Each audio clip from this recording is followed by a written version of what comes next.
बिस्मिल्लाहिर्रहमानिर्रहीम। अस्सलाम वालेकुम नाज़रीन, आपको बताते चलें कि पाकिस्तान की मरूफ व्लॉगर की तीसरी बार खुदकुशी की कोशिश।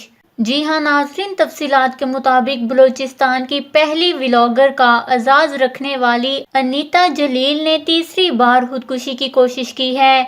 समाजी राब्ते की वेबसाइट इंस्टाग्राम पर 10 दिसंबर को शेयर की जाने वाली पोस्ट पर अनीता जलील ने लिखा कि अब मैं बहुत बेहतर महसूस कर रही हूँ और मेरा ख्याल है कि मैं तीसरी बार खुदकुशी की कोशिश करने के लिए तैयार हूँ। ज़राए के मुताबिक अनीता के साथी फनकार इस खुदकुशी की कोशिश का बाइस हैं, ताहम कोई हतमी वजह सामने ना आ सकी। याद रहे कि बलोचिस्तान की पहली व्लॉगर अनीता जलील बलोची फिल्म बलोच आबाद में अदाकारी के जौहर दिखाएंगी।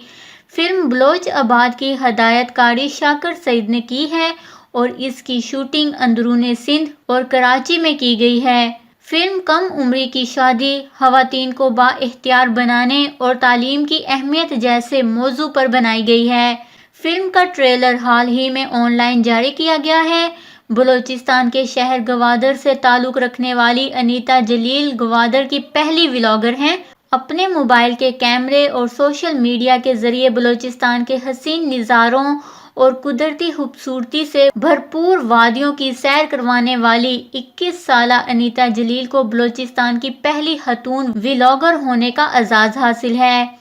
अनीता वीडियोस बनाकर दुनिया को अपने इलाके की खूबसूरती दिखाती हैं। अनीता ने अपनी व्लॉगर्स के जरिए सियाहों की रहनुमाई के साथ साथ खूबसूरत जगहें भी मुतारिफ करवाईं। ताहम अब उन्होंने अपनी तीसरी बार खुदकुशी की कोशिश करने का इंकिशाफ किया है। अल्लाह ताला इनको हदायत दे और इनकी उम्र दराज फरमाए, आमीन। इस खबर को लेकर अपने कीमती राय का इजहार नीचे कमेंट्स में ज़रूर करिएगा। हमारे चैनल को सब्सक्राइब करें, आपको लेटेस्ट अपडेट्स मिलती रहेंगी।